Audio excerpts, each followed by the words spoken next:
The story I tell is, I don't know if you've ever read the book. There's a book called Thinking Fast and Slow by Daniel Kahneman. It sounds like something I need to read. You should. It's a great book.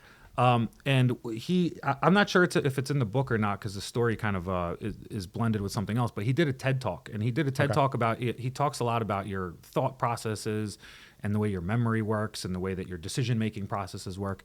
And the story that he tells that I think is a very good story for this exact type of situation is, let's say you and your family, you go to Disney World, right?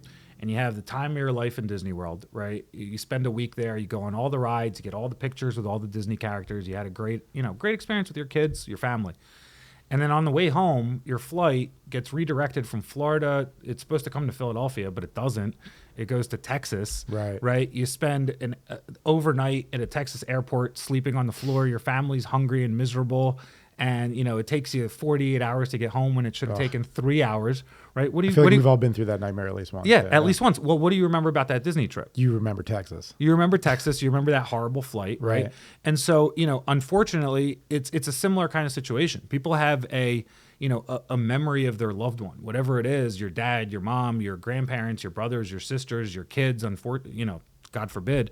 But you have these memories, and these are these positive memories. And then something right at the end of this process gets interjected in such a negative and uncertain way. And that does tremendous emotional damage to people. Right. You're already dealing with a traumatic situation that you're trying to find closure in. And that's the whole point of, I would say most people would agree that this is a process of closure, right? And if there's negligence like this that creates an open-ended question forever, you're not getting that closure, right? And it now becomes the memory for that experience. Yeah, and unfortunately, some of these things can be fixed, right? You can try to get an answer, but there's some situations that can't be fixed. And there's let's say you mix up the remains of someone, right? But they're ashes, right?